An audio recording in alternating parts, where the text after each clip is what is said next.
berasal dari kata al-kufru. Bismillah. Ini akar katanya. Kata kerjanya disebut dengan kafar.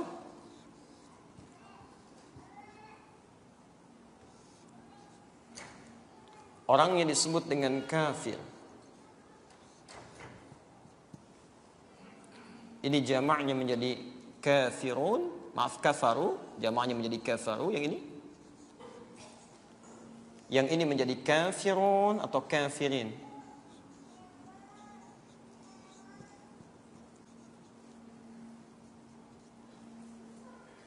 Kita fokus sebentar. Kata kafir yang ditanyakan dalam persoalan tadi berakar dari kata al-kufru yang berarti sesuatu yang terhalang, tertutup. Terhalang, tertutup.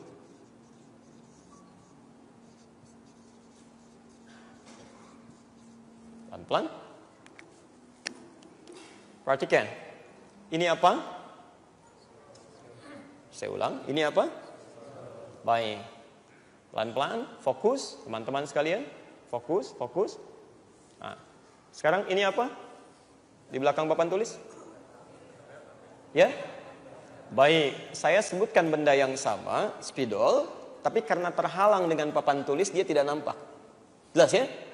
Baik, fokus, fokus. Keadaan ini, keadaan spidol, yang terhalang oleh papan tulis, terhalang, tertutup, itu secara bahasa masuk pada kategori ini, al-kufru, sesuatu yang terhalang. Jelas? Tapi kalau saya sengaja misalnya, ini sudah ada spidol di sini, saya sengaja halangi begini, tutup, ya, sampai tidak nampak. Maka aktivitas yang sengaja ini untuk menutup atau menghalangi, kata kerjanya disebut dengan kafar. Ini kata kerjanya. Pelan-pelan kita berikan teorinya, baru nanti kemudian di akhir kita simpulkan maknanya.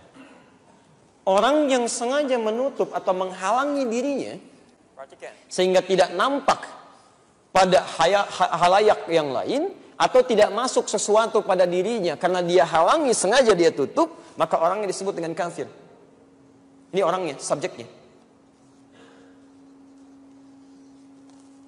Fokus. Pelan-pelan ya. Baik. Misal, ada orang sengaja ketika melihat seperti ini, kemudian dia sengaja menutup dengan hijabnya. Baik itu penampakan dirinya, atau mencegah segala sesuatu masuk pada dirinya. Begitu mau masuk, dia tutup. Dia tutup. Itu orangnya secara bahasa disebut dengan apa? Kafir. Jelas di sini? Baik, perbuatannya disebut apa? Kafar. Jamaknya kafaru, orangnya kafir, jamaknya kafirun. Perhatikan. Saat Rasulullah SAW datang, diutus oleh Allah Subhanahu wa taala untuk menyampaikan risalah, tidak sedikit kemudian orang-orang di sekitarnya mulai mendekat, mempertanyakan, mencari tahu apa di belakang hal yang dibawa oleh Nabi sallallahu alaihi wasallam. Maka ketika disampaikan oleh Rasulullah sallallahu alaihi wasallam pertama kali, misal kepada sahabatnya Abu Bakar As-Siddiq pada saat itu, setelah istrinya juga mengetahui kondisi itu dan beriman kepada beliau, Abu Bakar mengatakan, saya yakin dengan apa yang kamu sampaikan. Padahal Abu Bakar tidak pernah melihat apa yang disampaikan oleh Nabi. Saya ulang ya, tidak pernah melihat apa yang disampaikan oleh Nabi. Baik, misal ketika orang-orang kafir Quraisy mengatakan ini Tuhan, Tuhan mereka ditampakkan langsung kelihatan. Wajar kalau orang lain kemudian yakin pada sesuatu yang ditampakkan. Baik, tapi Abu Bakar ketika disampaikan Tuhan kita Allah, walaupun tidak bisa melihat, tapi kita bisa merasakan kuasanya. Nggak nampak di hadapannya, tapi tetap yakin. Nah, sekarang perhatikan.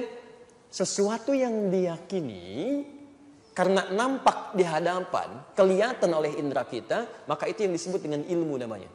Yakin pada sesuatu yang ditampak, dirasakan oleh indera, disebut dengan ilmu. Tapi kalau Anda yakin pada sesuatu yang tidak tampak dalam pandangan Anda, itu disebut dengan iman. Jelas di sini? Saya ulang, Anda yakin pada sesuatu yang belum tampak pada pandangan Anda hadirkan informasinya, Anda buka diri Anda, kemudian Anda hadirkan semua itu, Anda yakini, itu yang disebut dengan iman. Jelas? Halo? Jelas? Baik. Nah, tidak sedikit juga ketika Nabi SAW menyampaikan informasi itu, ada yang sengaja menutup diri. Ada yang nutup telinganya nggak mau dengar. Wa fi adhanihim waqra, Quran surah 6 ayat ke-25. Ada yang nggak mau lihat Nabi, seakan-akan pandangannya dihalangi oleh mereka.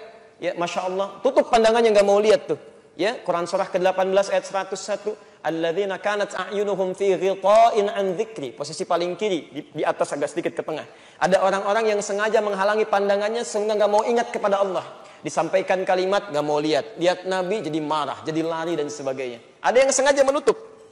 Nah, Bapak Ibu sekalian, pelan-pelan saya ingatkan, yakin pada sesuatu yang belum nampak dalam pandangan dan menghadirkannya sebagai kekuatan dalam hati disebut apa tadi? Iman.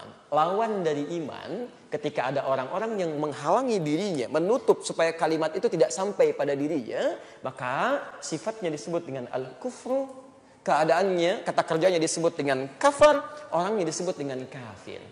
Kemudian dikontradiktifkanlah oleh Al-Quran ketika fenomena dakwah itu disampaikan. Ada orang yang iman mengambil informasi itu dan dia yakini, ada orang yang memang tidak mau mengambilnya dan menghalangi dirinya dari dakwah Nabi. Dia tutup dari informasi itu. Maka kata kafar pada asalnya netral kalimatnya. Netral, sesuatu yang menutup diri. Orangnya disebut dengan kafir. Karena itu ketika diistilahkan oleh Al-Quran dengan kata kafir, mereka tidak tersinggung. Karena mereka pun menyadari, saya memang menutup diri, mau ngapain kau Muhammad? Mereka tidak tersinggung. Karena itu bahasa standar untuk melawankan, mengkontradiktifkan dengan bahasa iman. Ada orang yang yakin, ada orang yang menutup diri. Lantas kemudian oleh Al-Quran dibuat lawannya. Iman lawannya kafir. Jadi ketika disebut kafir, mereka sadar memang saya menutup. Kau mau apa Muhammad? Makanya ketika mereka pun datang kepada Rasulullah SAW di suatu malam, mengajak Rasulullah untuk berbagi dalam ibadah. Kata mereka, Muhammad, kita memang beda. Tapi jangan sampai perbedaan ini menjadikan kita berselisih dan saling berperang satu dengan yang lainnya. Baik, begini saja. Kita konsensus malam ini kami langsung menyembah Tuhan kamu. Jangan tunggu besok. Malam ini kami nyembah Tuhan kamu. Besok-besok silahkan kamu datang kepada Tuhan kita, ikut-ikutan nyembah Tuhan kita. Maka orang-orang ini datang kepada Rasulullah, diterangkan oleh Nabi kan. Tidak memungkinkan hal yang seperti itu. Tidak memungkinkan diajak kamu susah gitu kan. Tapi sekarang malah ngajak-ngajak untuk sama-sama ibadah. Maka turun kemudian ayat, langsung satu surah di surah 109 itu. Ayat 1 sampai dengan ayat ke-6 ini. Ya, ada 6 ayat di situ. 1 sampai dengan 6 ayat. Orang-orang ini yang datang kepada Nabi, itu orang-orang yang menutup diri dari dakwah Nabi. Tapi mereka mencari cara, bagaimana caranya supaya orang-orang lain tidak dipengaruhi oleh Muhammad. Mereka sendiri nggak mau beriman. Menutup dirinya. Cuma ingin berbagi-bagi supaya, mohon maaf, rakyat biasanya masyarakat mereka tidak ikutan dengan kepercayaan Nabi Muhammad SAW. Baik, maka turunlah kemudian surah yang langsung menyebut nama orang-orangnya. Baik, orang-orang yang menutup diri tadi disebut apa? Kalau tunggal, kafir. Jamaknya, kafirun. Turun ayat, Qul ya ayyuhal kafirun. Katakan Muhammad, hei orang-orang yang masih menutup hidayah sampai hari ini. Ini bukti menunjukkan bahwa Allah itu tidak pernah, awas hati-hati, tidak pernah mengabaikan hambanya untuk tidak mendapatkan hidayah. Setiap orang pasti dapat hidayah. Baik dengan matanya, telinganya, ataupun dengan pencernaan pada akalnya. Dia mencerna sesuatu yang logis dalam pandangannya. Cuma ketika ada yang diberikan, dia menutup diri, itu poinnya. Ya, Quran surah ke-29 ayat 69. Walladzina jahadu fina lanahdiyannahum subulana. Dan orang-orang yang serius mengejar petunjuk kami, hidayah kami. Ya. Jadi Allah itu bentangkan hidayah untuk kita ambil. Silahkan. Antum pernah terima telepon? Baik. Kalau ada telepon di sini sinyalnya jelek tuh. Apa yang antum lakukan? Cari sinyal gitu kan? Masya Allah. Cari sinyal keluar sampai dibuka begini-begini. Persis hidayah yang Allah berikan itu seperti sinyal yang dihamparkan. Tinggal Anda mau nggak mencari sinyalnya gitu.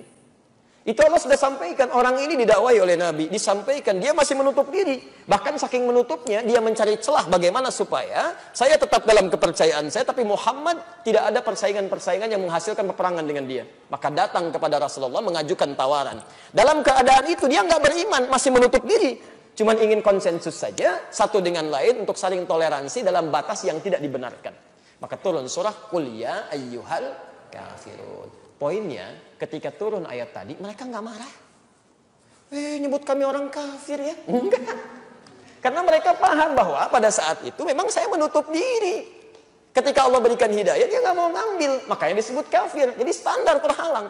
Itu kalimat sopan sekali. Dan kemudian diabadikan dalam istilah agama, istilah syariat. Selesai. Begitu ayat itu turun, melekat menjadi istilah Islam. Menjadi istilah Islam. Itu sebelum pada masa jahiliyah ada kata kafara, ada kata kufur. Tapi pengertiannya standar yang terhalang. Begitu turun kemudian kalimat Al-Quran, di situ menjadi lawan dari kalimat iman dan berubah makna kafir ini menjadi makna syariat. Kata yang khas melekat pada Al-Quran dan pada syariat Islam. Jadi kalau Anda temukan, Anda cari di kata-kata yang lain, di kepercayaan lain, Anda tidak akan temukan kata kafir ini, kecuali di Islam. Ya. Jadi nggak bisa Anda temukan misalnya, maaf, di agama lain silahkan lihat kitab sucinya. Anda tidak akan pernah temukan, misal, ya, di Kristen yang Bible sekarang, di Hindu, di Buddha, nggak akan Anda temukan kata kafir itu, cuma di Islam. Jadi aneh kalau tiba-tiba misalnya agama lain mengambil kata ini mengatakan ada yang kafir dari agama ini. Tidak, itu syariat khusus tuh. Sudah jadi bahasa syariat. Ya. Cuma yang paling menarik ketika itu disampaikan, nggak ada yang tersinggung. Abu Jahal enggak, Abu Lahab yang paling keras pertentangannya enggak, ya. Yang lain juga tidak. Jadi mereka sadar dengan keadaan itu dan sopan kalimatnya. Silahkan cek bandingkan. Misal ada satu kepercayaan agama, ya, yang dianggap agama, kemudian mereka menyebut orang-orang yang tidak memeluk kepercayaan yang sama dengan kalimat yang sangat jauh dari kesantunan. Ada yang menyebut dengan domba, tersesat lagi. Domba-domba yang tersesat. Menurunkan derajat kemanusiaan. Kita manusia disebut domba. Masya Allah, domba aja nggak begitu. Ya kan? Dan tersesat lagi gitu kan. Coba silahkan cek bandingkan dengan kalimat kafir tadi. Itu sangat sopan, terhalang. Dan memang buktinya begitu. Kita sampaikan dakwah, mereka menutup diri. Ya, sangat objektif kan. Jadi kata kafir ini, kalaupun kemudian disampaikan, jangan lantas merasa gelisah gitu. Karena memang konteksnya begitu. Kata asalnya menutup diri dari pintu keimanan dari Allah Subhanahu wa taala. Jelas di sini? Baik, kata kafir ya, dalam bentuk asalnya disebutkan 8 kali dalam Al-Qur'an dan lawannya kata iman disebutkan dalam bentuk yang sama, jumlah yang sama, 8 kali dalam Al-Qur'an.